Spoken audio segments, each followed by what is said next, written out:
Hello! Today is 10th of May 2018 and I thought to do a massive revision video on component 1, it's like this bit, politics.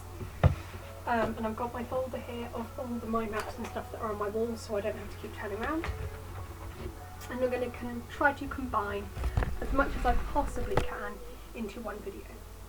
Okay, and that's because on my to-do list today I've got revised component 1, the whole of it. Here we go. So, direct versus indirect democracy. Now, direct democracy advantages and disadvantages. Direct democracy, more people get to voice their opinion because they're all doing it themselves. It's more relevant and up to date. Possibly you get more diverse opinions. It encourages participation, which is a really good thing. It may improve education. People take responsibility for their actions, which increases accountability, and it's used in Switzerland and California and it goes well there, so why not have it here? Disadvantages, however, it's hard to organise. It's hard to get people to agree if you have such a wide variety of opinions. It may not be completely diverse, so in ancient Greece they only used men. People only think short term, so may not think about the bigger picture. Minority groups may have their opinions overlooked. People may not want to take part. And lack of education, clever people could manipulate less clever people. We don't use direct democracy here, we use representative democracy. And its advantages are law-making is faster and easier. More educated decisions are made because politicians are well educated. It is easier for people to agree, it's not so overwhelming for people, and people have the power to elect. However, disadvantages. Politicians could be out of touch with ordinary people, not everyone can speak, politicians can avoid accountability, uneducated people vote, MPs may not represent your opinion due to constituencies, some people don't vote, and only the House of Commons is elected by the people, not the House of Lords. So, that leaves the question, should we make voting compulsory? Well, that would mean that people are more likely to vote because it would be a social duty.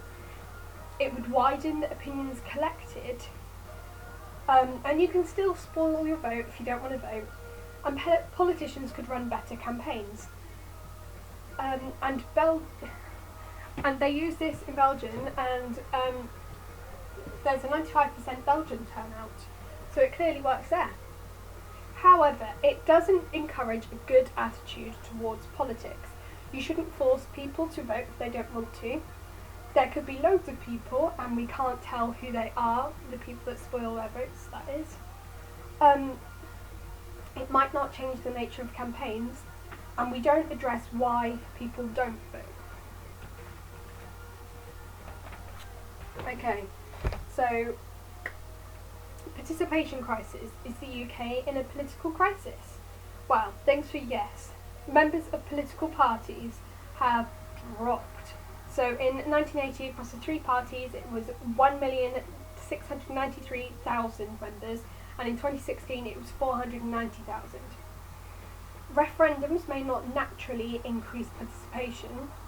Not all have increased the turnout, and it depends on the issues. So the EU referendum got a lovely turnout of 72%, but less good ones will only get like 30-40% turnout.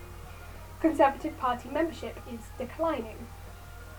However, it may not be in political crisis because of e-petitions. So 1.8 million signatures in 2007 for against introduction of road charges, and the 2016,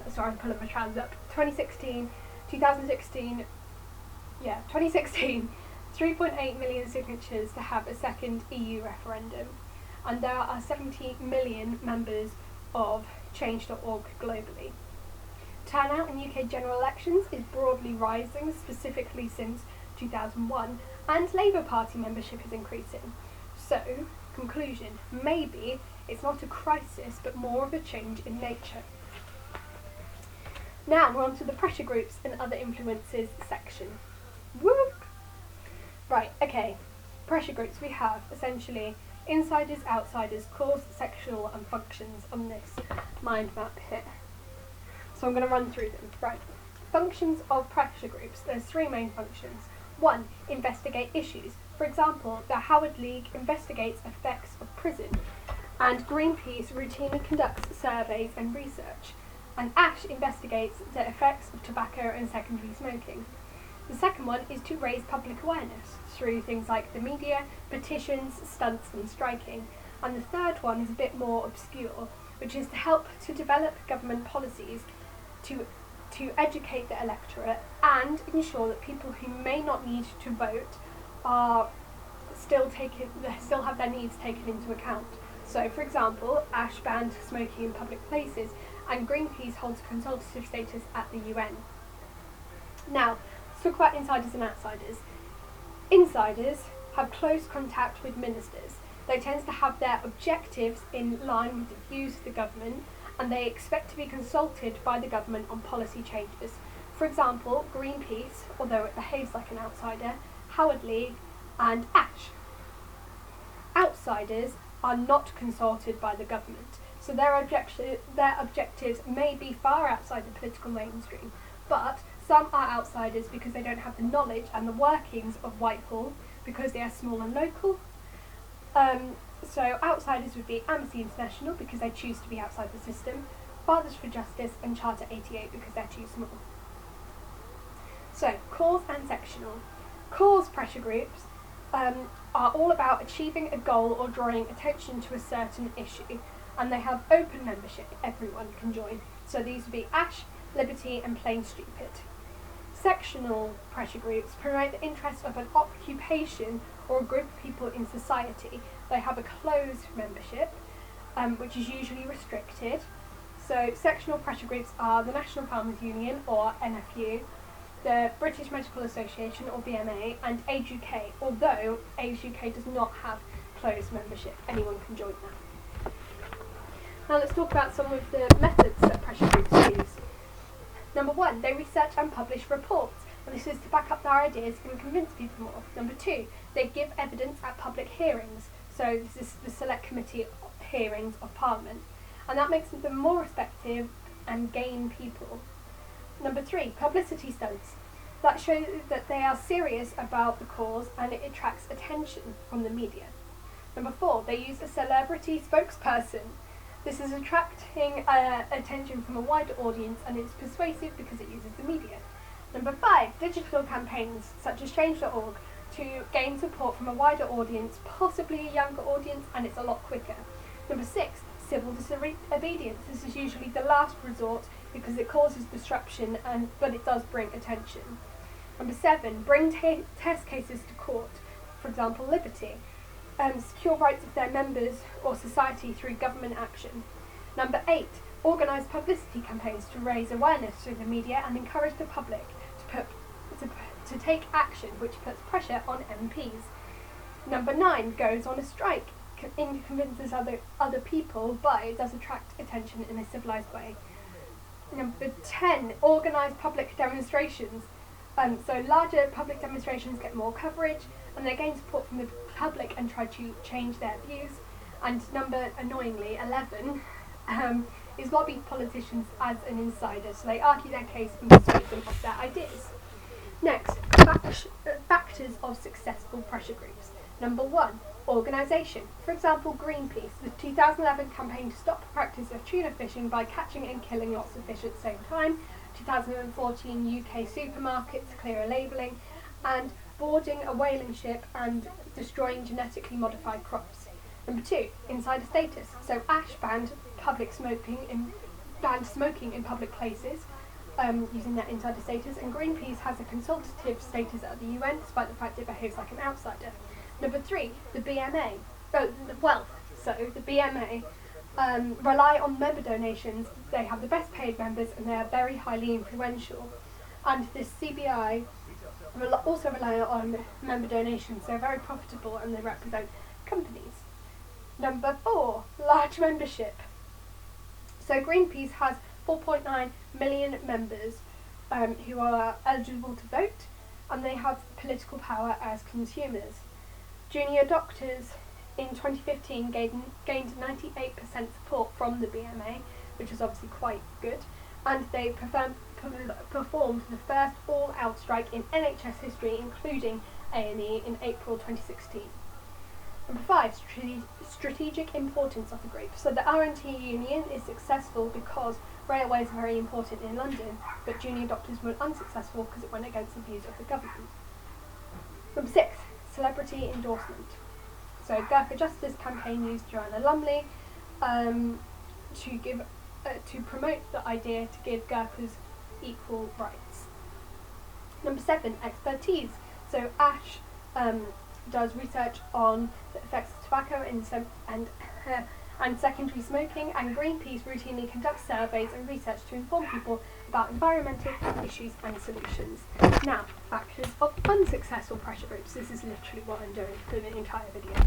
Factors of unsuccessful pressure groups. Number 1, the group alienates the public. For example, Plain Stupid alienate the public due to their stunts, using blockading, chaining themselves to things, and cutting through fences and entering runways.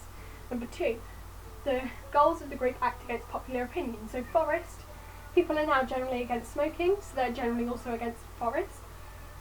And Plain Stupid want to decrease the number of planes flying, which will cause delays, and it goes against public opinion because of holidays.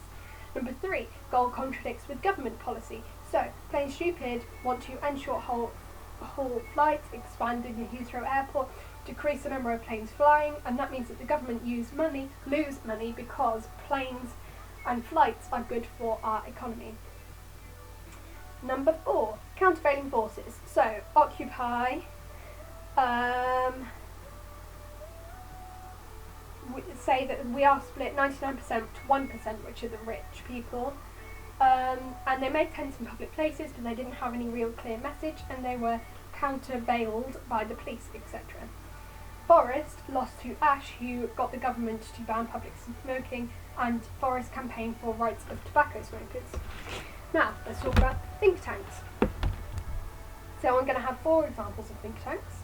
Number 1, the Fabian Society, which is left-wing. They're about increasing equality of wealth, power and opportunity. They're about sustainable development and multilateral cooperation. They are generally members of the Labour Party for a long time, but they also have experience elsewhere, for example in the BBC. Liberty is a liberal one. It has no government funding, so it can scrutinise the government. It's all about protecting human rights. And in 2015, they had this big campaign called Save Our Human Rights Act, where actors, including Benedict Cumberbatch, told stories of Liberty clients who had used the Human Rights Act in their pursuit of justice. The third one is Demos, which is neutral, or Demos, not really too sure I pronounce it Demos. They value experience, and they're all about improving schools, colleges, youth workers and employers. They're all about a modern economy, and they look at social media analysis, and they trust people with decisions about their own life. And the right-wing one is Centre for Policy Studies, which values free markets, low tax, a small state, national independence. They're generally Oxbridge educated, but also have newspaper experience from what I've seen. Now, lobbyists. We basically have 2 examples of this. Number 1 is Winston Churchill of 1923. He was a highly paid lobbyist for Burma Oil, and he was successful in persuading the British government to allow Burma to have exclusive rights to Persian, now Iraqi, oil resources. Another thing is Bernie Ecclestone. So in 1997, before the election, Bernie Ecclestone donated £1 million to Labour won, and so Formula One was exempt from tobacco advertising.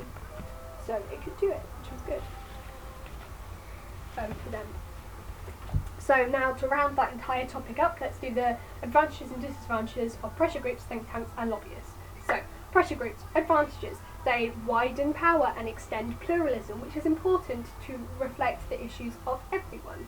They help to lessen the participation crisis because it allows and encourages people to express their views and engage in politics. And they often deal with issues politicians ignore, so they may bring attention to lesser known issues and more things get discussed. However, Groups are increasingly resorting to civil disobedience, which threatens order and stability of society. It affects the life of other people in society in a negative way. And groups are narrow-focused, whilst the government must take the bigger picture. So although they may be well informed about their subject, they may fail to see the drawbacks. Government must take the overall decision because it knows more about everything. So, think tanks, the good things. They are an alternative source of ideas to civil service, which gives a more balanced view. They have more time and expertise than political parties, so they can carry out better research and get better results. And big think tanks keep the public engaged and informed, which is good for participation. However, sometimes think tanks are ignored if they're not practical or they're ineffective, and they could lean towards a political direction of whoever funds them. So they would have biased findings that are not 100% trustworthy. So, lobbyists, good things. There are things in place to promote transparency and professional standards in the industry, so the UK lobbying register, and they can challenge, target and engage people in power to get them to do what the group wants them to do. However, their influence can be bought by wealthy people and organisations who can afford the lobbyist fees, which is unfair and undemocratic, and the Act of 2015 only requires a registration of consultant lobbying, which lacks legitimacy as they can have too much influence. Okay, new topic, human rights, and then we go on to parties. Right, human rights. Rights are legally protected freedoms, aka the civil liberties. The Human Rights Act of 1998 incorporated the ECHR into UK law. So let's talk about some things. Right, okay, good things. Legislation must comply with the Human Rights Act. Citizens can access rights protection through UK-based courts, and rights are now clearly enshrined in UK law. Bad things. The Act can't overturn primary legislation in Parliament, so judges are limited to declaring incompatibility. The Act can be set aside by the government, e.g. rights of terror subjects after 9/11, and the Act is not entrenched, so it can be replaced.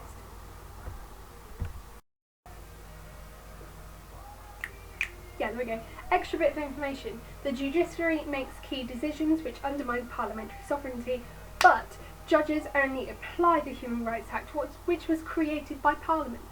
So, right, 2 examples. Number 1, right to roam. Madonna and her husband argued that the Ramblers Association of the right of the public to walk across their land. In 2004, the Ramblers were allowed to access part of their estate out of sight of their home so their privacy wouldn't be infringed. And the second one, Abu Qatada, a radical Muslim leader, had made speeches justifying violence to promote Islam. The security services wanted to deport him back to Jordan, but he might be tortured, so he stayed for 8 years in the UK until the UK signed a treaty and he was flown back to Jordan. Okay, new topic, parties. I promise we're getting there. We've got parties left, and then a bit on referendums, and then all the election systems, and then some general election stuff. Right, okay, come on then. Functions of parties. Number 1, political education, which is possibly less important now because of pressure groups and social media, but they do engage with the public on a range of issues. They reinforce consent, which demonstrates commitment to the democratic process. They create policy, and policy demands practical ideas. It's important for the opposition to seem like a government in waiting. Number 4, representation. Parties may be linked with particular sections of society, e.g. Labour and the working class. And populist parties are arguably represent the ignored people. Number 5, they select candidates. No part of the system functions without party input. All important function at all levels of the government in the UK. Number 6, they identify leaders. So they identify and support those with potential, and it's a difficult task and function. Number 7, they organise elections. Materials, persuading people to vote, they go on door knocking, canvassing, all that sort of stuff. Right. Let's look at the Conservative Party. I'm pretty sure I did a Conservative in 10 minutes. Let's see if I can do it in less time. Right.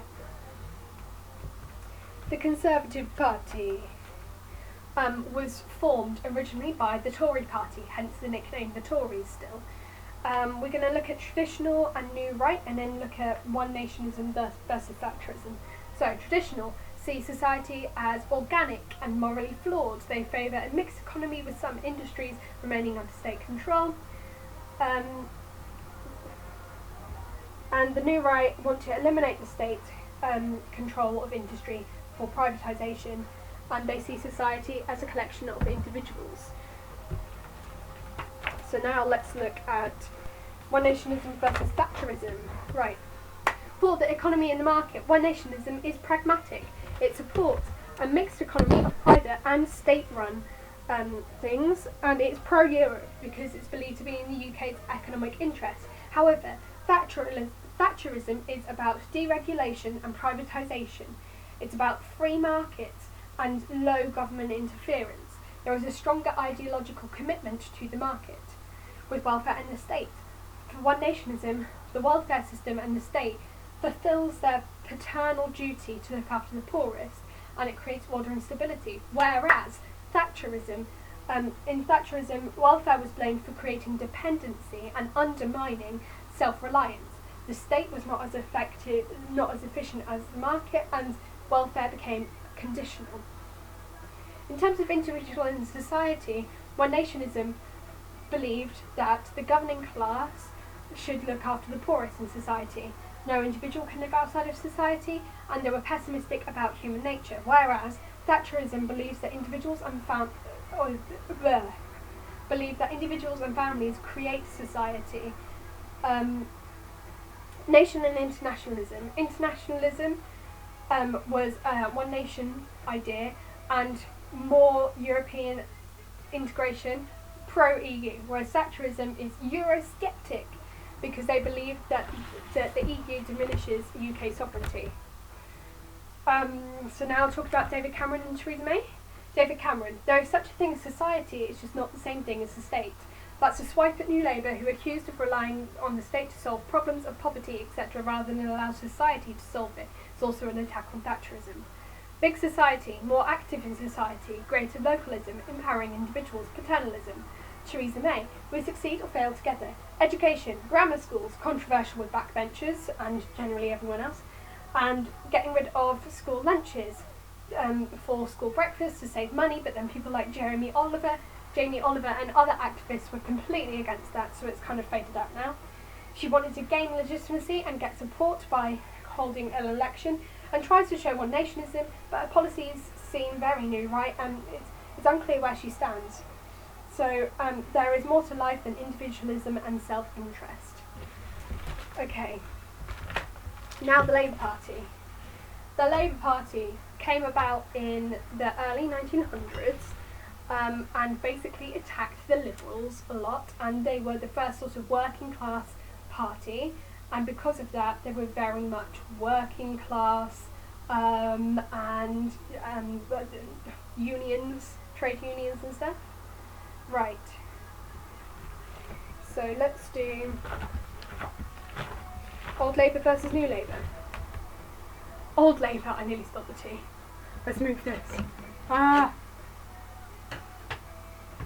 Old Labour. Economy. Central state is a key role in controlling economic activity. Nationalisation. New Labour encourages private enterprise. It is largely free of state control, regulated economy, and there is no commitment to the reverse of privatisation. Taxation. Old Labour had this ideology of increasing taxes on people with higher income and redistributing it to the poor, whereas New Labour didn't restore high taxes and used public borrowing instead. For business and the unions, trade unions were essential to Old Labour, and they had powers to take industrial action. They were all about nationalisation, public ownership, and capitalist businesses were not to be trusted, whereas New Labour privatised the Bank of England and did not give power to trade unions. Old Labour Old Labour believes in public ownership of major strategic industries, and they should be managed by elected officials for accountability, whereas New Labour increased spending on health and education, and they believe that citizens are consumers, so we should have the choice. In terms of equality, the state must work towards equality to reduce the gap between rich and the poor for Old Labour, and for New Labour it was interested in providing opportunities for the many, not the few, to try to get middle class people to vote for them. Ed Miliband was more of a Brownite than a Blairite. He did not want to be accused of being a deficit denier. He wanted to reduce deficits slower than the Tories. The gap between the rich and the poor was emphasised, which was obviously Old Labour. He also had continuity of Brown for the reintroduction of the 50% top rate of income for people earning over £150,000 and the 10% starting rate, but he did recognise some of Blair's ideas. He was a bit wishy-washy. Jeremy Corbyn, when he started, had 3 appeals. Number 1, he was the only candidate to adopt an anti-austerity stance. Growing public backlash helped. Number 2, he was authentic. Politics of principle and values. He didn't want to decrease calculations of electoral success. And he was an outsider, not tainted by New Labour. He was opposed to the Iraqi war. And he was left-wing. But Brexit, I've written in capital letters. MPs remain Old Labour, constituencies voted to leave, and educated new members remain. Also, whilst I'm here talking about Jeremy Corbyn, it's interesting that he used the for the many, not the few, which is a New Labour thing, but he changed the meaning around. So instead of getting middle class voters to vote for him using the many, not the few thing, it was more about different types of people in terms of religion and race and sexuality and that sort of stuff. So increasing the voting that way as opposed to class, which really reflects on how we've changed over the years. Okay, now, the Lib Dems. The Lib Dems were challenged by Labour and nationalism, especially in the early 20th century. Liberalism is an ideology, I'm really struggling with that word, ideology committed to the pursuit of policies committing to maximising the freedom of individuals, all about freedom of individuals. It was formerly the Liberal Party, and they merged with the breakaway group from Labour in the 1980s. So classical Lib Dems are closest to Labour in values. They're all about individual equality and opportunity. I'm sitting down now. Like individual opportunity, equality and opportunity. They're all about self-reliance and improvement, which is more important than the state in improving lives of people from less privileged backgrounds. They emphasise the importance of freedom, tolerance and equality. They want minimal state intervention, and an example, Tim Farron. Modern Liberals are about laissez-faire. They are close to the Conservatives in values. They recognise the need for some regulation of markets. It's supported by John Maynard Keynes. There is emphasis on reform, individual rights and mixed economy, minimal government socially and economically. So these are the Orange Book Liberals, for example, Nick Clegg. So now we're on to the SNP. The SNP, right, where should we start? They were the largest party in Scotland, but not necessarily powerful everywhere else, because obviously they're the Scottish National Party. In the mid-70s onwards, they pushed Labour towards devolved politics. In 2014, the SNP said yes, but they lost by 10%, 55 to 45%. In 2011, they had a majority in the Scottish Parliament elections, but they lost their majority in 2017. In 2015, they took 50% of the vote and 95% of Scottish Westminster seats. And they supported 6-year-olds voting, abolished tuition fees and Remainers, which is very left-wing and socially democratic. The Green Party were previously the People Party, then the Ecology Party, then the Green Party, and they are environmental left-wingers. They want wealth tax on top 1%, living wage of £10 per hour, and a special tax on large banks making a lot of profit. They want lots of new homes built by the government and public transport investment. They want no tuition fees for university, and they are opposed to the maintenance of Trident. UKIP are slowly, very quickly fading away. They're completely dead now, but when I was writing this, it was slowly fading away. They initially had one objective, like a pressure group, and sort of presenting itself as a populist party to the right of the Conservatives, all about Euroscepticism, and they were strict on immigration, to be highly independent, and to not give international aid. Then the DUP are in a confidence and supply measure for £1 billion, which puts pressure on Sinn Féin, and the £1 billion was for projects in Northern Ireland. They destroyed the UUP, which were the closest members. They were offered the chance to influence Westminster government. It's all about the Irish border debate, and they have 10 seats in the House of Commons. Right, the last bit about parties then is party funding. So, good things. It stops taxpayers having to bankroll parties they oppose, and interest groups funding parties help them to stay connected to the real world. Bad things. They get funded by wealthy individuals and interest groups, and they only focus on the needs of the donors.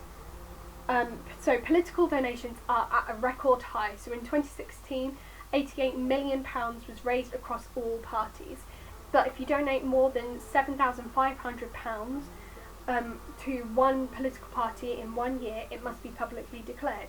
There was a dip in donations after the 2010 general election, because another general election wasn't planned until 2015 due to the Fixed Term Parliaments Act of 2011. The Conservatives tend to get more donations, which could be undemocratic, but in 2015 Labour raised about £750,000 more than the Conservatives. In 2017 the Conservatives received nearly 3 times as much in declarable donations than Labour, and they got 68% of all declarable donations, whereas Labour got about £5 million in small donations and £4 million were from online. So let's talk about referendums, and then we can talk about election systems. Right, referendums. They're set up into good and bad things. We'll go for good things first. They increase education and might lead to future participation. Representatives may get out of touch with the public, and referendums could help reconnect them. They hold politicians accountable to the public, which makes decisions more legitimate. They can mend rifts or solve conflicts internally in society, so the 1998 Belfast vote and the 1975 and 2016 EU referendums. They check the power of the government, for example 2004 Labour North East referendum, and they help to give an extra layer of consent to constitutional change. 97% of people in 2017 in Scotland registered to vote, and they enhance participation, so they have more than average election turnout. So 2014 Scottish independence was 84% turnout, and the 1998 Good Friday Agreement in Northern Ireland was 81% turnout. However, referendums undermine parliamentary sovereignty because it questions who is to blame for a decision. Politics is more complicated than just yes or no. Politicians are able to choose when to hold a referendum, so they could use it to gain power and get a better position. They are not legally binding, so they could be scrapped, and what's the point in that? They represent a snapshot of an opinion at a given point, so what if people change their mind? Should there be another referendum? So tyranny of the majority, so Scottish on EU referendum. Media can easily be manipulated to persuade people to vote on one particular way. And representative democracy is undermined, because that is a form of direct democracy. Lovely jubbly. Now we get to discuss first past the post, but before that, tea, because my throat is beginning to hurt. We're half an hour in. Okay, first past the post. Let's talk about things for first past the post, okay? I'm just going to rant first past the post because there's not really much structure in the way I've written this. So, wasted votes, disenfranchised people. It happens when so MPs in safe seats can claim legitimacy if they get over 50%. It's when the same party wins over and over in safe seats, which accountability, but it is illegitimate.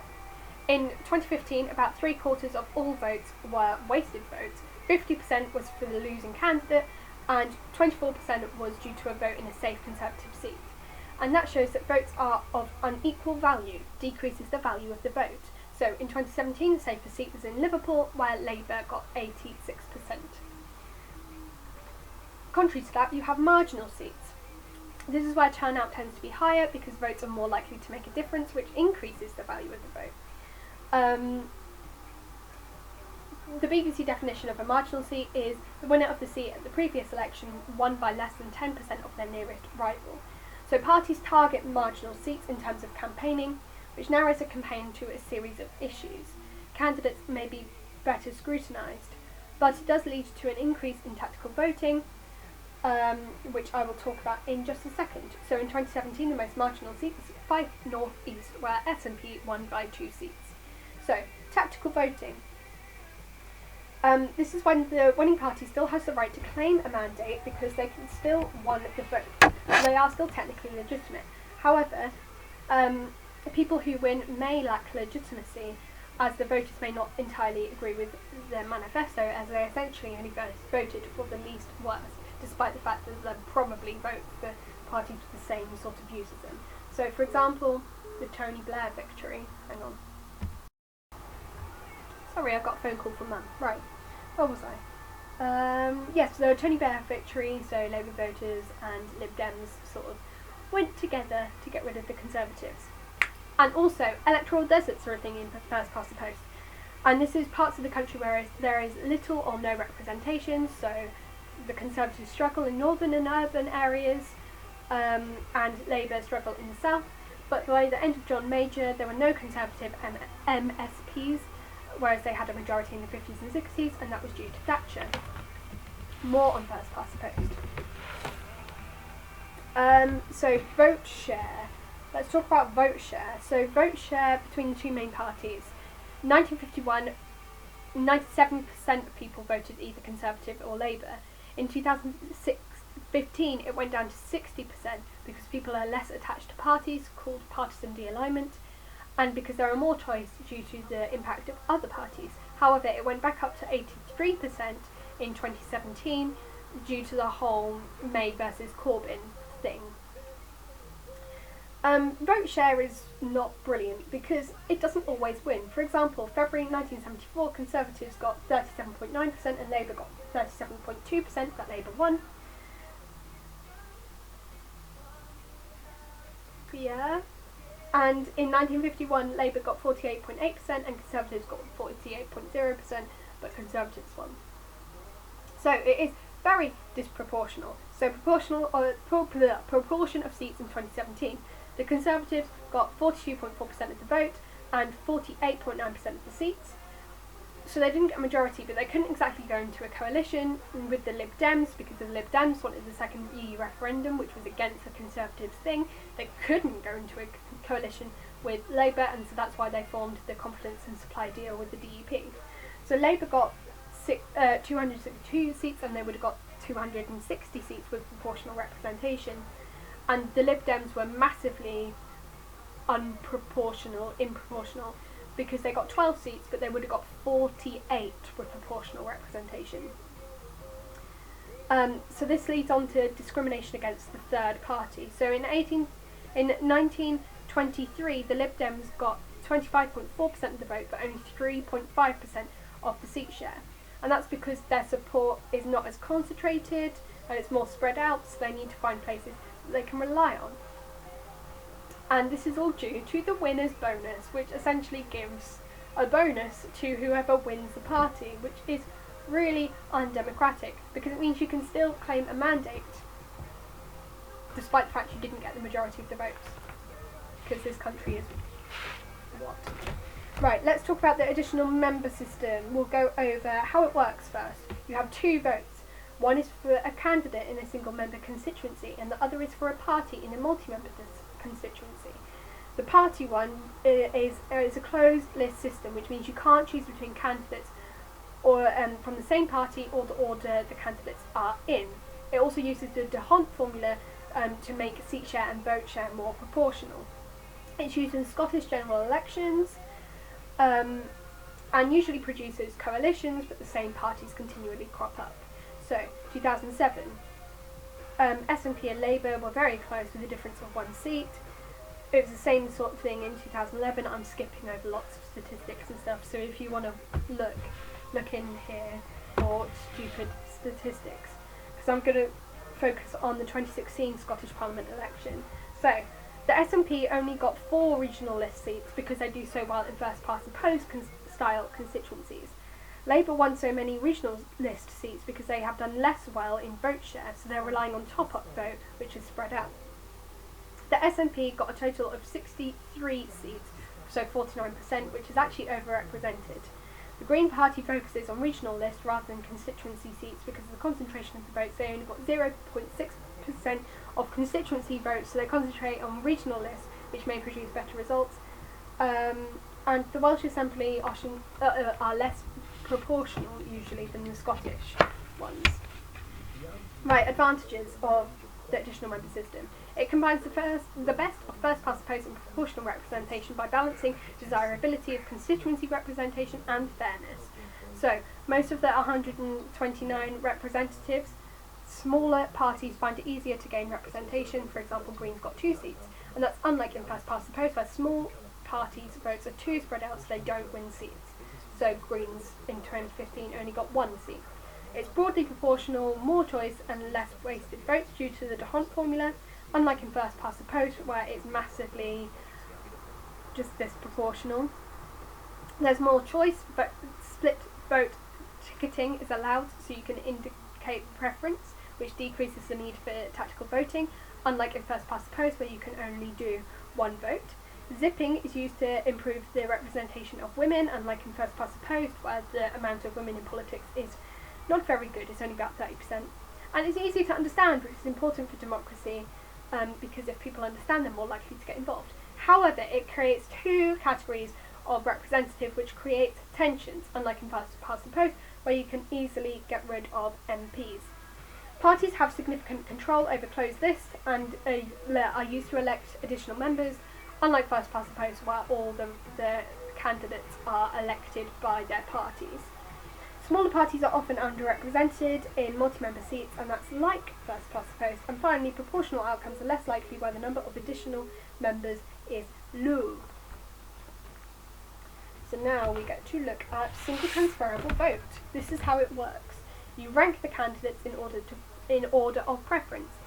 Voters can vote for as many or as few people as you like. It's used in Scottish local elections. You essentially have to get higher than the quota. It's all about redistribution of votes. It's also used in Northern Ireland, multi-member constituencies, and it's favoured by the Lib Dems. Advantages. Advantages. Voters choose between a range of candidates, including those from the same party, which increases representativeness for the opportunity to express preferences because voters have a choice, unlike in first past the post, which uses non-preference voting. It produces proportional outcomes and ensures votes are of equal value. So in 2017 election to Northern Ireland Assembly demonstrates that all parties achieve approximately the same vote share to seat share ratio, unlike in first past the post where it is incredibly disproportional. And the last advantage is the government is likely to consist of a party or parties that win over 50% of the vote. Coalition governments are arguably more legitimate because they have got a majority and they're representative of more voters. No government has got over 50% of the vote since 1945 except from the coalition in 2010. However, it can be less accurate at translating votes into seats than list systems, but it's still more accurate than first past the post, which often rewards the winner with a bonus. Large multi-member constituencies weaken the link between MP and constituency, which is a loss of accountability, unlike in first past the post. It's hard to understand, whereas first past the post is simple to understand. And it's likely to produce a coalition, which arguably is bad. However, you know, every coalition has worked, so maybe it's not so bad. And finally, let's talk about supplementary vote just very quickly. You vote for a candidate and they win by getting over 50% of the vote. If they get 50% of the vote first time, then that's the end of that. If they don't, then there's another vote. Single party governments are formed, and it is a majority system.